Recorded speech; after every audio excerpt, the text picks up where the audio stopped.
Missing that key player on your team and do not have the coins to afford them? Make sure you check out Buy My Coins for instant Madden coins and always use code SAVAGE for 10% off.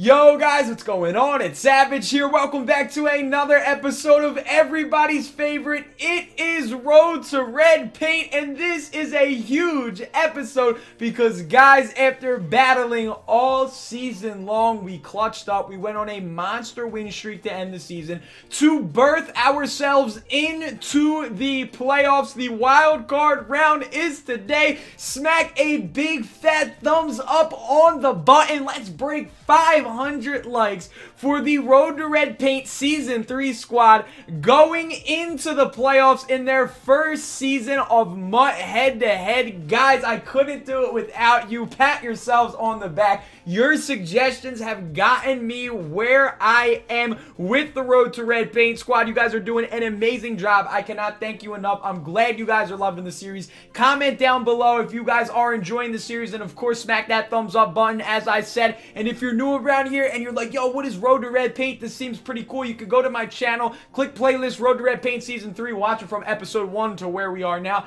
to go ahead and learn how the series works, how we earn points to upgrade our team, how that we earn points for you guys to upgrade your team, because this is your team. I'm just the person playing with it. And if you are new, man, and you do like this series and you want to join the Savage Squad, make sure you go ahead and click that subscribe button as well. I really do appreciate it. Now, guys, once again, last episode we had 2 comments that were both thumbs up pretty heavily. They were both really nice comments.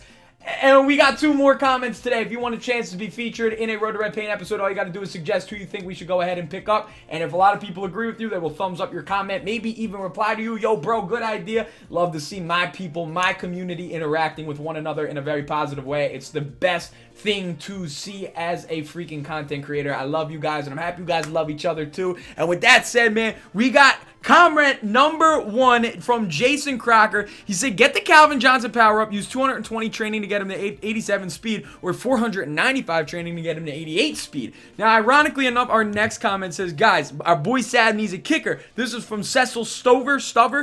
He said, easy points guaranteed to at least get points 40 yards in a power up Morton Anderson and 5 times training. Now, I know that it's ideal, but points added up even 3. Now, I'm going to be honest with you, bro. I feel like I just read a little bit of broken English, but that's okay, though, because I know what you mean, man. You're saying, yo, if you get a kicker, that's easy 3 points. You don't have to work as hard to get into field goal range, because right now, we got to get to, like, the 20-yard line to be in field goal range. If we get Morton Anderson's power up, we can go ahead and bang out some field goals. So we're going to go ahead and we're going to pick up Calvin Johnson's power up. That's going to be 5 points. We're going to go ahead and we're going to pick up Morton Anderson's power up. That is another 5 points. We finished last episode with 48 Road to Red Paint points, which means we have 38 points left over. Being that so many of you guys have been suggesting these power up players, I'm going to go ahead and spend 36 Road to Red Paint points on 2,400 training. I am going to personally make this executive decision, being that you guys want me to purchase so many power-up players thus far, and being that we only have 48 training, and no other comment said to go out and purchase a large amount of training, I'm going to go ahead and take a little bit of my executive power over the Road to Red Paint squad and say, listen, fellas, you guys want me to keep getting these power-ups? We're going to go ahead and we're going to splurge a little bit. 36 points is going to be used on 2,400 training, and I think you guys understand why I'm doing that. I want to distribute the training evenly so that we can upgrade some other players we have on the squadron. And of course, guys, we are in the playoffs, so everything's doubled. Our points are doubled, and the points we could lose are doubled. So if I throw a pick, it's not -1. It's -2. If I give up a touchdown, it's not -1. It's -2. If I lose, it's -6. So there's a lot on the line, man. There's definitely a lot on the line. We got to play a really good game of football today. Got to play a really good mistake-free game of football today, I should say. But let's go ahead and do as I said. We're going to go ahead and pick up Calvin Johnson's power up first. Got to go ahead and scoop Calvin Johnson right here. Megatron Calvin Johnson right there. Oh, somebody already bought him. Somebody, I got snipers out here, bro. So we picked up Calvin right there. We'll take that. That's, like I said, 5 Road to Red Paint points. We're going to be using 46 Road to Red Paint points in this episode right here, which is a lot. So we really have to capitalize on the playoffs. I'm kind of doing all this whole entire getting power up point or training points. I'm doing all that simply because I'm confident. I'm very confident in myself to win this game. I'm confident that you guys are confident in me and that you guys are cool with me getting some training. because, like I said, this training is not only going to be used on the Calvin and the Morton Anderson, but once I get them to what I feel like is a comfortable overall, then I'm going to go ahead and distribute it to maybe some of our linemen, maybe Dion, Ed Reed, Paul Krause, really beef up our team a little bit more. I'm going to go ahead and scoop this 90 overall Calvin Johnson for 2,200 training. So that right here is going to cost us 34 points or 33 points. And then we're going to go pick up a random 83 overall player and sell him for another 200 training. And that's going to get cost us another 3 points to cap it off at 36 points worth of training right here, just like that, putting us at now 2,448 training. That is quite a bit of training, as you guys can see. So now I'm going to go plug in our brand new players. Then I'm going to upgrade them with training, and I will pick it up in 1 second. The team just got a whole lot better. We spread the training points around as best as we could. We were able to get Calvin up to an 88. Able to get Andrew Norwell, who is playing out of position, up to an 83, but since we are playing him out of position, he's an 80 overall. We have Anthony Munoz up to an 83 now from a 79. Deion Sanders, who's playing out of position, is an 86, but he's an 82 since we are playing him out of position. Paul Krause is up to, I think, an 84, or an 85, but since we play him out of position, he's an 82. Ed Reed, we didn't really touch too much. And then on the special teams, we buffed up a Morton Anderson all the way up to an 85 overall to make sure that he can go ahead and bang out some field goals. He has 84 kick power. I think that means we can probably kick from like the 35. Like we can hit like some 52, 53 yard field goals for sure. And that's definitely good because that means we can earn some points without really having to stress moving the ball too far down the field. And guess what, man? Sometimes settling for 3 is the best thing you can do, especially when you are playing with a budget squad like we are, because we got to earn as many points as we possibly can. But I'm going to stop rambling and bambling. I'm about to go ahead and queue us up into our wild card round. And let's go ahead and hope that the matchup is fair. I would love a fair, nice, easy matchup that we can earn a hell of a lot of double points on. Get some more training for Calvin. Get some more training for the squad. Maybe even work on getting a new QB or just continuing to power up Jared Goff. Whatever you guys want. But like I said, man, we gotta hope. We gotta hope. We gotta pray. We gotta pray. And we gotta win. We got to win. I just said everything twice for some reason. Let me stop talking. And let's hop into the wild card round. Let's get it. All right, guys. Here is our team looking stout, looking mighty, and oh, Christmas. Oh. EA, why do you gotta do this to me in my playoffs? Oh my God, he's in his Super Bowl. He's in his Super Bowl, and I'm in my playoffs. This is going to be a game. Now, what are the odds that in our wildcard game, we go up against somebody who's playing for their Super Bowl?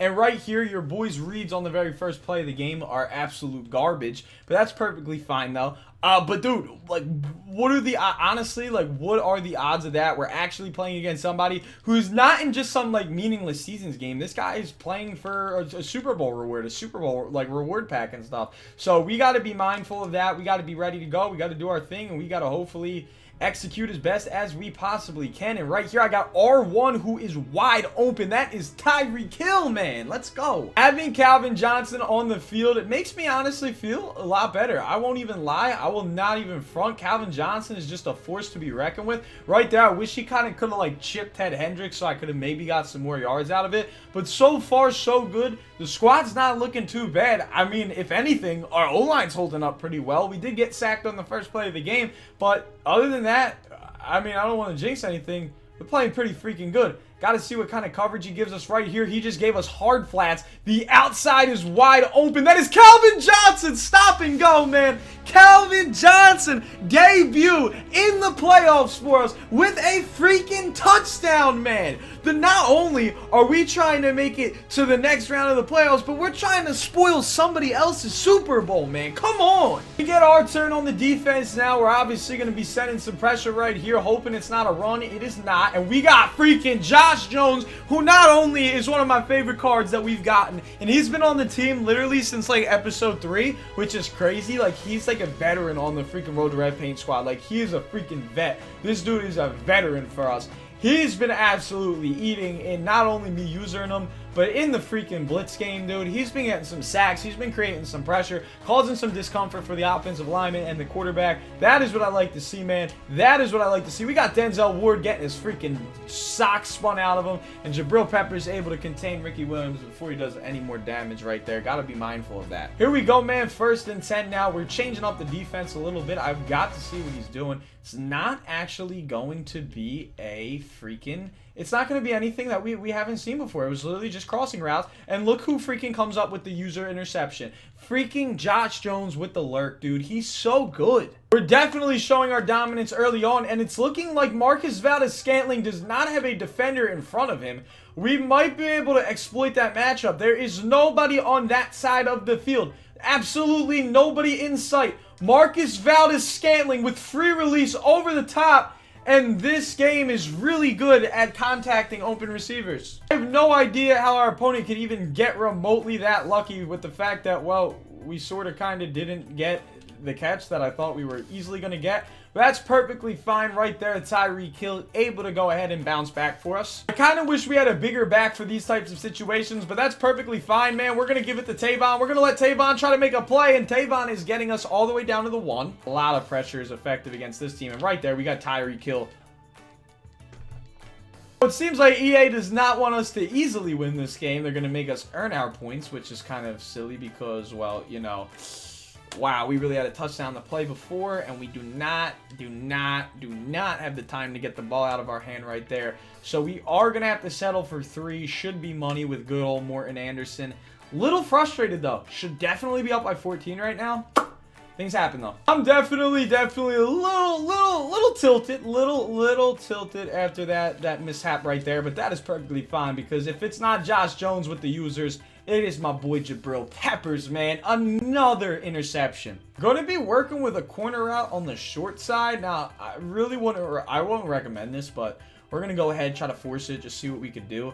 It's not looking like it's going to get open. Oh my god, yeah, it didn't get open at all. He's definitely getting some breaks right now with the block sheds. My O-line is definitely showing its vulnerability. So, I don't really know what that means. I hope that it means that maybe they just needed to be on the sideline a little longer, but oh my goodness gracious, they're tired looking. All right, man, I mean, there's 2 drives right there where we left a lot of points on the freaking field, man. We could not, oh my god, dude, this guy is blind, dog. This guy is honestly blind, dude. We're getting freaking lurks with Josh and Jabril.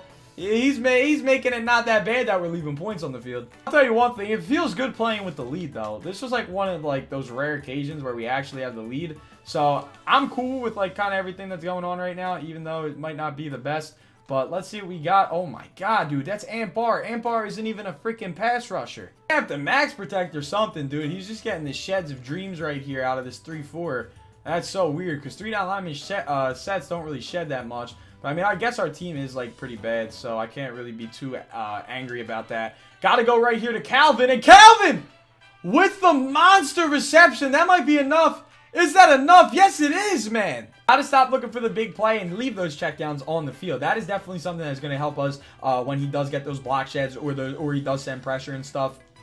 Because when we're running 5 out, we want to make sure we have some sort of outlet route. Right there, we got George Kittle on the outside shoulder. We threw it, able to spin inside right there. Picking up about 14 yards. We are really close to pay dirt, as you guys can see. We might be able to even hit a low ball inside to our boy Calvin Johnson right here. That would be kind of money. We got Tavon Austin running the wheel route out of the backside of the end zone. Got to try to see if we can find somebody open. Let's see what we got. Let's see what we got. Let's see what we got. We got Tyreek Hill in the back of the end zone. Deion Jones literally matched perfectly with Calvin. If he would have matched with Tyreek, that would have been a pick. But we will go ahead and take that, going up 20-0. And it is looking very good right now. Don't want to say anything because this team, as good as we're playing, oh, I'm a little blurry. As good as, I don't know how long I've been blurry. Stop blurrying me. Am I blurry? Hey, shh. As good as this team is playing, we're always, we can blow a lead. Here we go, man. He's back in gun bunch. We're going to hop on Jabril Peppers right here, who has had 2 lurks against this hooligan. So that's really good. Oh, right there, they don't give me the animation. I thought I was perfectly underneath that ball to arc, or at least get my hands up, like, you know what I mean? Like, the arc on the football was not that high, so I thought I could definitely get under that to pick it off. But right there, he does make the right read. I bet you he's probably going to call the same thing. And he's going to try to he might try to just bait me to go to Tyreek, and then I just run right over to the tight end, and I'm all over that, man. I waited on Tyreek for that split second to make it look like I was lurking Tyreek, and Jabril Pepper seals it. Come on. Come on. Come on. That right there, that rage quit is a double point rage quit. That, dude, I had, 4 lurks that game? Alone in lurks? Dude, we got so many points for the next episode. The next episode is going to be insane with freaking upgrades. We're going to be going into the divisional round with so much momentum. Look at the season, man. We won the first game 10-0, get blown out 48-27 in the second game. Third game, bounce back. We go 2-1. We're 2-1 after the third game. Then we lose 2 games back-to-back blowouts, 30-6 and 48-21. But in those 2 games, that is when we kind of found our identity as a team. That is when you watching and me playing, that is when we found our identity. We found out who we needed. We got who we needed. You guys kept suggesting great suggestions. And then what do? We go 41-19, 14-0, 17-0. Hell game win 38-35. Hell game win 38-35. Then once we get Calvin and once we got a kicker and now we got all this training spread out, we win 20-0 in our first ever playoff game of Road to Red Paint Season 3, and it feels really good. I hope that you guys did enjoy this episode. If you guys did, man, make sure you go ahead, smack a big fat thumbs up on the button. Make sure you go ahead and spend the Road to Red Paint points, man. Comment. Where do we go next? Do we buy Jared Goff's upgrade? Do we buy more training points? Do we get... Who do we want? Who do we need? You let me know. Have a wonderful rest of your night. As always...